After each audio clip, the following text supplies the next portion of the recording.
Good morning, friends. Welcome to dialogue number 15 with Kay. It's November the 2nd, and we are about to begin. Karen, thank you for being patient with me.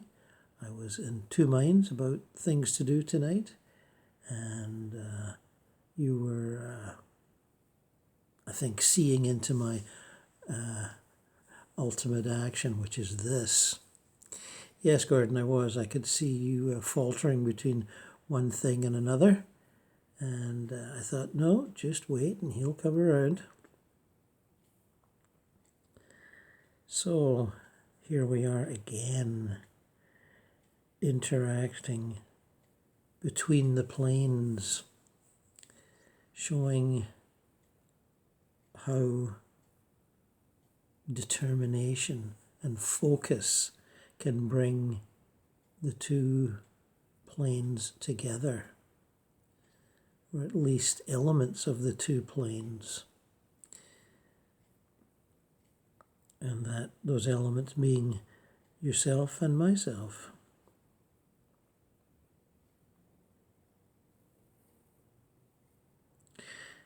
And what would you like to speak of this morning? Well, Gordon, I've been thinking a lot about our group and its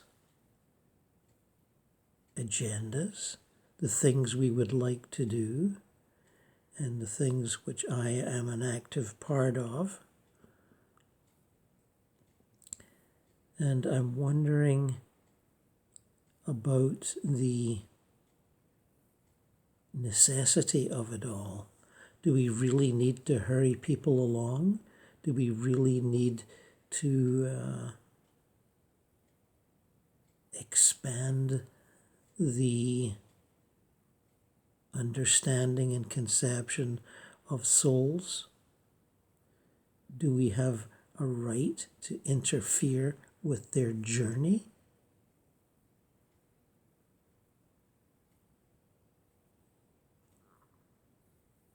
I think you see what I'm getting at.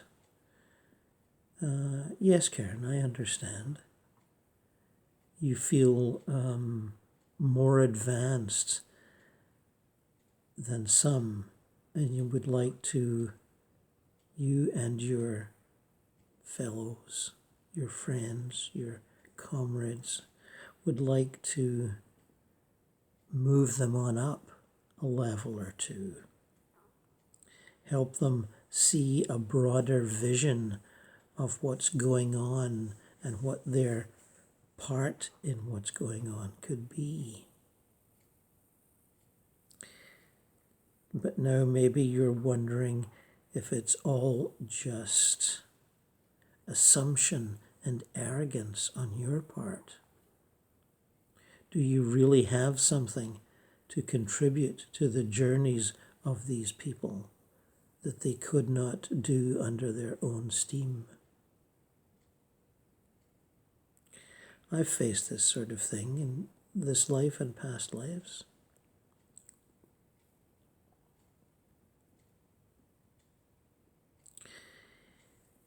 One comes to an understanding that everyone is either quickly or slowly, usually at their own pace, moving toward an understanding of their incarnation, of the belief system that they have tied themselves to,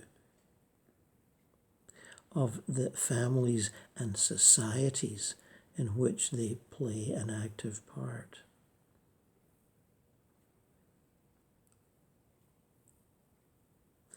I have, I guess, resorted to this feeling that the adventurous ones will come to me or people like me for instruction and assistance, and that I do not have to persuade or coerce them. They will just arrive at my door.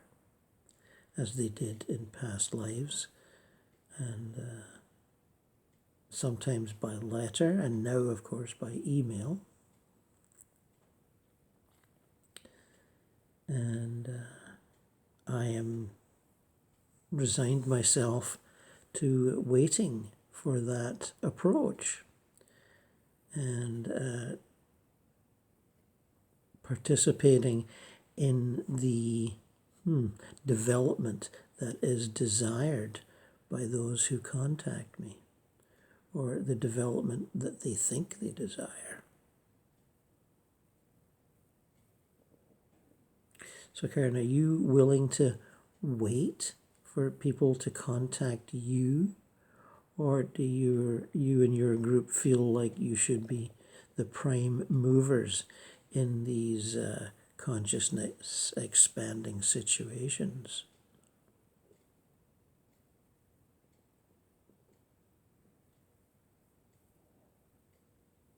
We have discussed these issues, Gordon, and I wouldn't say we've come to an answer or a resolution that we all agree to.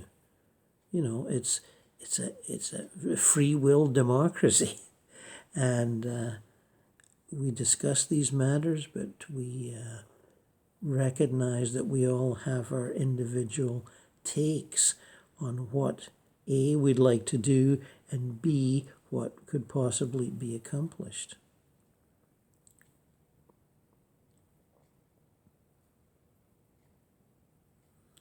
We have tried gathering above small communities to see how many come out of their bodies during sleep and can be communicated with. We have tried to throw over what you might call a protective bubble over those communities and energize it with a force that we feel could awaken the sleepers who are out of their bodies but not exactly lucid, and make them see that they are not alone in this vague, dreamy perception world, but can see each other and maybe interact with each other in a conscious manner.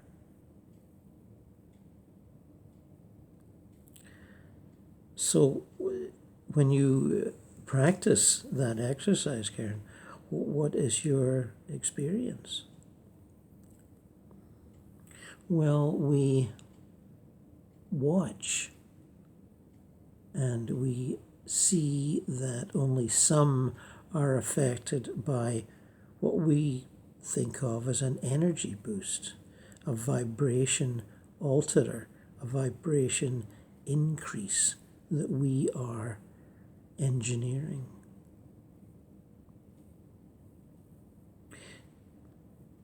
They all have different levels of receptivity, which I think we understood in our initial conceptions. But in the practice, it's another challenge. Of, say, 50 souls out on an unconscious dream drift in their etheric bodies, only some will respond and, as we might term it, wake up and see each other. Some of whom would do that anyway, whether we are trying to affect them or not. You know, Gordon, from your own experiences, that the more adventurous souls in any community will seek out each other in their dreamtime astral travels. Some to be sociable, some to be romantic. And some do this on and off for many years of their incarnation.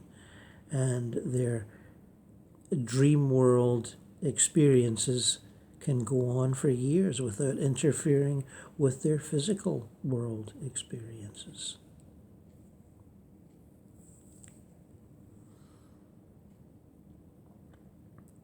Sometimes it is disturbing to them what they are doing when they are so-called asleep, the activities they feel drawn to. Maybe they're not proud of and would like to be a secret, and therefore keep it as a secret from their physical plane consciousness, so that even they do not know the quote-unquote scandalous things they've been up to while asleep. If they don't know, if their brain, their awake brain, does not know, then no one else in their immediate vicinity, families and friends, can know either. It's like having secret habits on the physical plane that you're very discreet about and hope to keep from others for as long as possible, because you basically don't want them to know.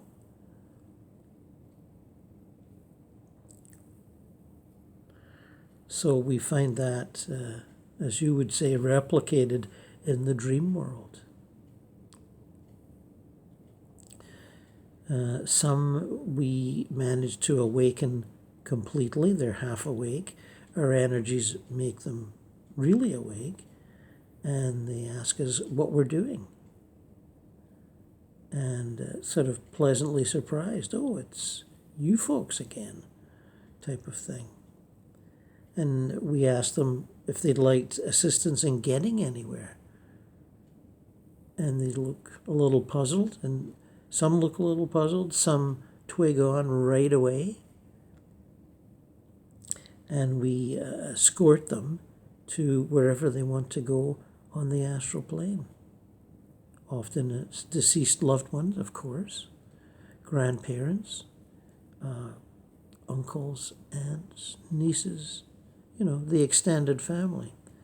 Sometimes it's friends from the business and educational worlds, and who have passed earlier and are being worried about. And we try to effect connections for those who are concerned, worried, or wish joyful reunions. And usually that works if the soul concerned is really keen.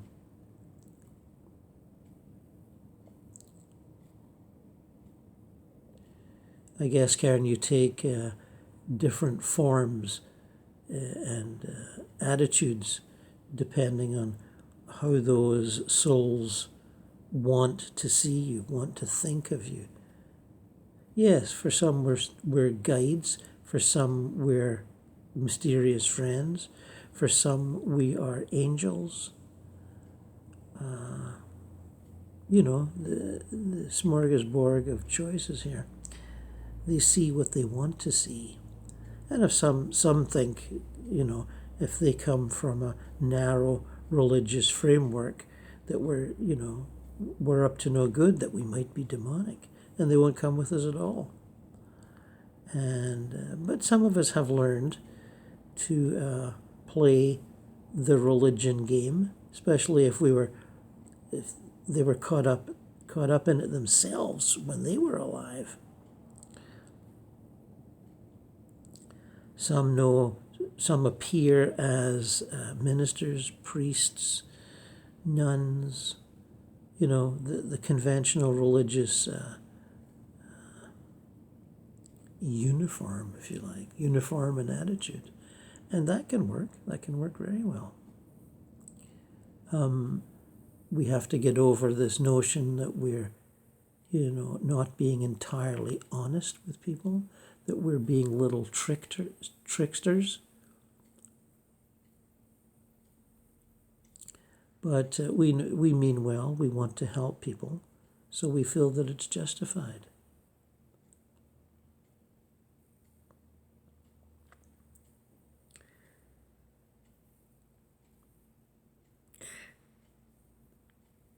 Do you feel like you're accelerating their evolutions as expanding souls? I try not to think about that too much, Gordon. I just try to do it without getting all caught up on my,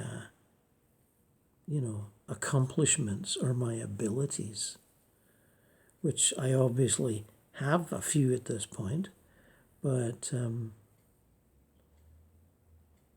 don't feel the need to get all caught up on how clever I am. As you know, I'm playful. I have a great sense of playfulness when interacting with our old group on Earth, the global gathering people, most of whom do not need instructions on how to move around in spirit, I should add. They don't mind companionship, but I don't feel like they need much instruction. Most of them have been doing it unconsciously for years. They know where to go and who to see in terms of their own extended family and friends. They know it's only a waiting game until they too transcend the physical and become an astral being. They have an intuitive understanding of that. You can't be talking and thinking and reading about all these spiritual experiences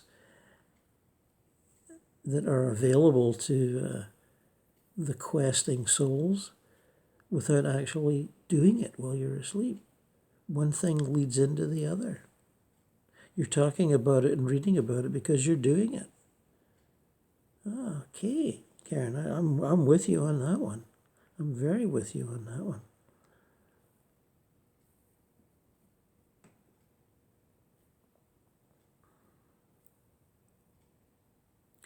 We do seem to have a sense of mission, don't we? That our own journeys as souls can be bettered by what we do for others. Yes? Oh yes, Gordon, definitely. No question about that. But there's always time for fun and games, isn't there, Karen? Oh yes. In this world, time for fun and games? Sometimes that's all we do. When you say that, Karen, I think of it's autumn here, so the squirrels chasing each other about seem to be doing it with even more delight than they do in the midsummer. And to watch them is to see the essence of play without purpose.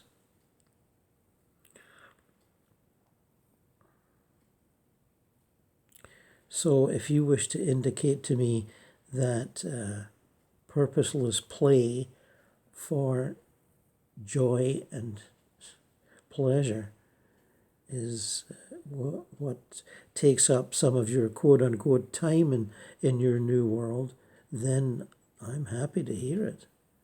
I don't feel that all this stuff has to be serious questing and expanding of consciousness all the time. No, by all means. I'm sure many of your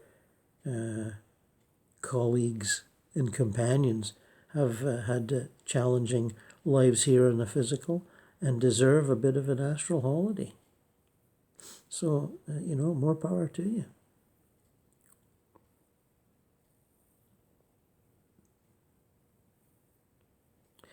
Yes, Gordon, we feel that, almost anything that we can do that will lighten the load of those that we see who, arrive in the dream world still burdened with family problems, personal problems, concern about the state of the country and the world, concerned about the environment, the degradation of the environment. People appear to us with all kinds of worries, not too far from the surface. And we try to help with that, although I'm not sure what we can do about environmental degradation. But we try to show them the brighter side of life. And if they meet some of their deceased loved ones, then that can really take over.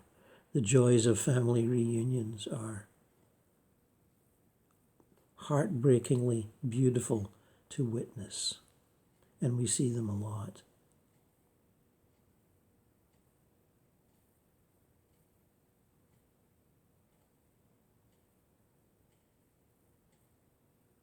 Yes, you gladden my heart by saying so, Karen, just to hear the words from you, even though I'm involved in that kind of work myself. Yes, Gordon, but you go to the lower planes and really brave it out with all those negative, grasping, paranoid ambitions and desires that you find down there. Those who care only for themselves, those who care only for domination and manipulation and increasing their own power and becoming neighborhood tough guys in some of their lower astral neighborhoods, as we know. Yeah, I work with them a bit, Karen. Yeah, I'm up to it. I know how to play that game. And there's not many that you can save from themselves, if I may use that term. But there are a few. There are a few who have tired of that game, and though they do not understand the function of the chakras, they sure know what it's like to be caught in the second and third chakra energies and wishing they could move to, the fourth or the fifth. And I can help them with that if they're determined enough to activate their store of unconditional love residing in the heart chakra, or maybe speak the truth that they're afraid to articulate with the fifth chakra. We have a number of activities that can encourage that with those who are, I wouldn't even say keen, I'd say desperate to get out of the lower astral plane, the one that they guided themselves to by their own arrogance and pride and ignorance and resentment and, all those negative emotions that keep people there.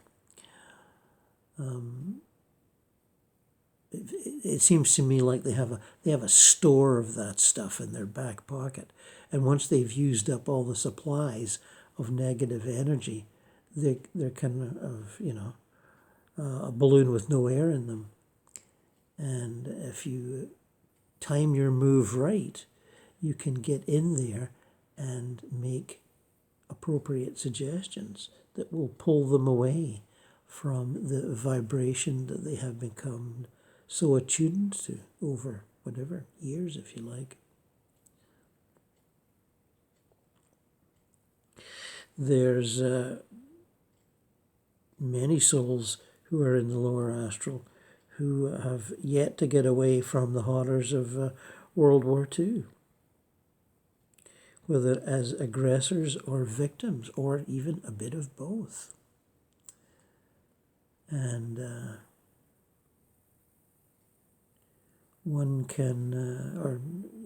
someone like me who feels the urge to be a little more aggressive in pursuit of even small measures of enlightenment. I do spend some of my out-of-body time doing that sort of thing, yes. But I do not blame others for not doing so. Do not feel shamed by me. Oh no, Gordon, I don't feel shamed. I feel inspired. But I don't think I'm ready to tussle with that type of character yet. But I admire those who do.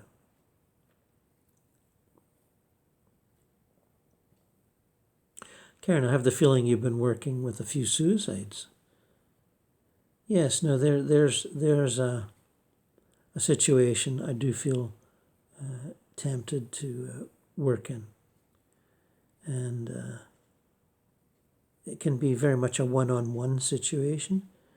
And you can, I find, I say you, I find I can inject measures of love into the beings, the auras of those who have died in desperation, died in ignorance and depression, have guided themselves into what they think is a dark nothing, but actually is I wouldn't say very vibrant something, but it's way more vibrant than they thought it would be.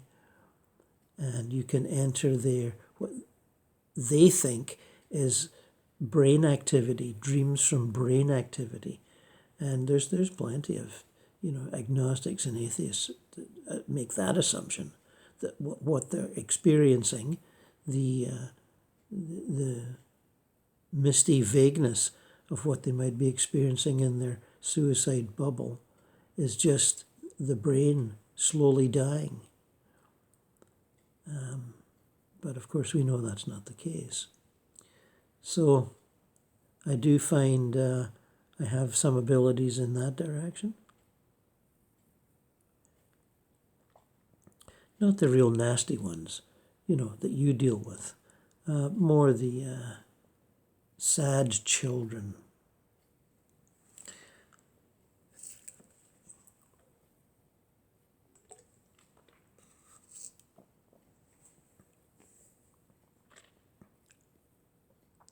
So, Karen, can I pass along your greetings to the group who will be meeting tomorrow?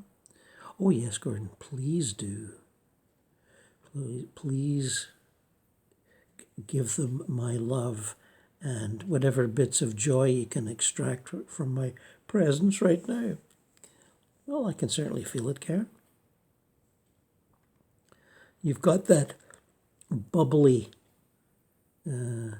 childlike playfulness. I can feel it even though we're having a fairly, serious exchange.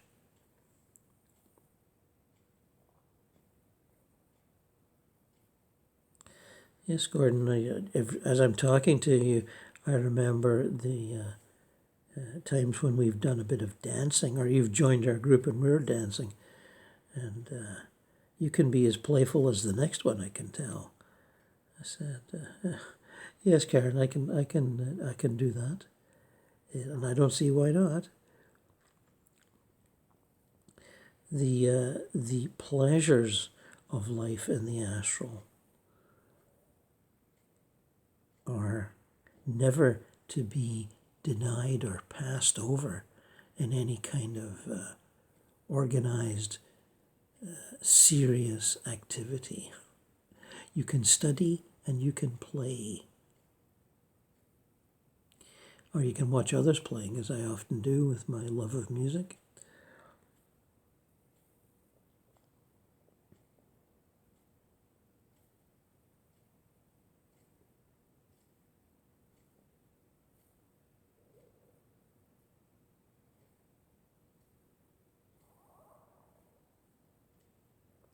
Yes, Karen, I can see, even though we're not actually verbalizing right now, for a moment there I could see quite a variety of souls that you interact with in your life there. Oh yes, there's much companionship. Much companionship.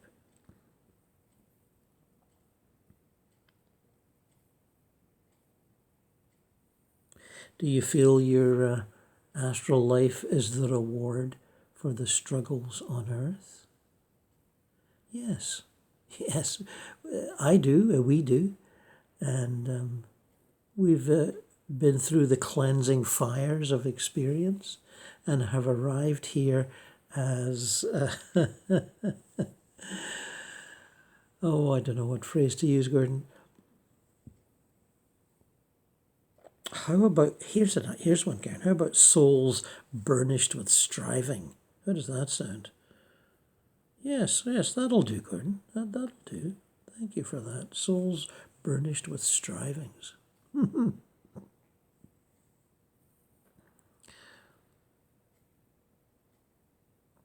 Do you sometimes see in your own contemplations or meditations your own being stretching backwards through what we call time and stretching forwards through what we also call the future, and see that it's all the same being who is only just now being Karen?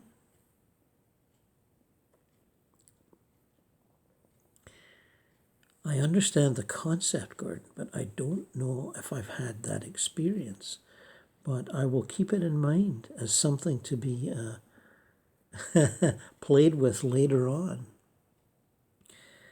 Yes, Karen, it's quite something. I've done that or attempted that meditation myself, and seeing one's spirit stretch through many epochs in either direction.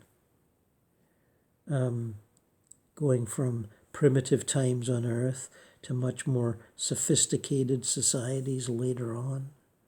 The rise and falls of cultures, and some version of me is in there playing a role, and either learning or suffering from my insistence on my role.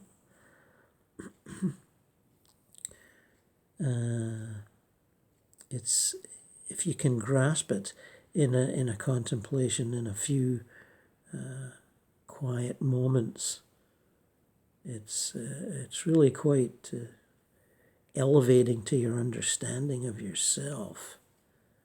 It becomes ever so much more real that you are, or to use myself as an example, I am. What did Walt Whitman say? I contain multitudes, I believe. Have I got that right? And yes, there are many appearances on the planet that can be, in your mind, in my mind, lined up for inspection. You can see how each one of them adapted to changing situations. Troubles, wars, political oppression, religious, what will I call it? Religious rules and regulations. The strains of illness and death, which in earlier times was an incredibly real factor. When our bodies had yet to cope strategically with bacteria and viruses and the other beings that have a right to exist on the planet and have a right to invade us if we don't defend ourselves with intelligence. We've all been through that one. I know I have. So, I just recommend it to you as a meditation, Karen, if you'd like to check it out. But just think about it if you want to think about it. But it is quite the revelation to see yourself as not tied to any appearance on Earth or other planets. To see yourself as beyond all of that.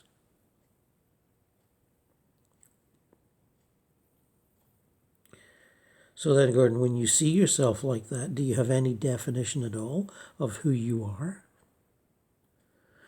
No, Karen, that you're right there. You get beyond all these characters that you've played in various dramas and comedies. And then you think, okay, I'm not any of those people. Not really. And so who am I outside of all of that?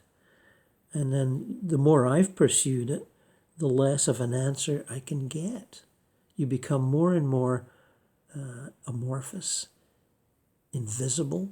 I was going to say translucent and then invisible. And you have to give up your attachment to actually having a recognizable character, being, personality. You have to give all that up. You're not really any of them. Anyway, a further chart for another time, eh, Karen? Yes, Gordon. Thank you for interacting tonight. My pleasure, Karen. Great fun. Always a pleasure to interact with you, especially now that we're getting to know each other better. And whatever you didn't get to tonight, tell me next time. I'll be more receptive and I'll shut up more. So long, my colleague and companion. Thank you, Gordon. We'll see you again. And we will not be forgetting of your influence. How about just my playful joyfulness? Okay, Karen, thanks. Bye-bye.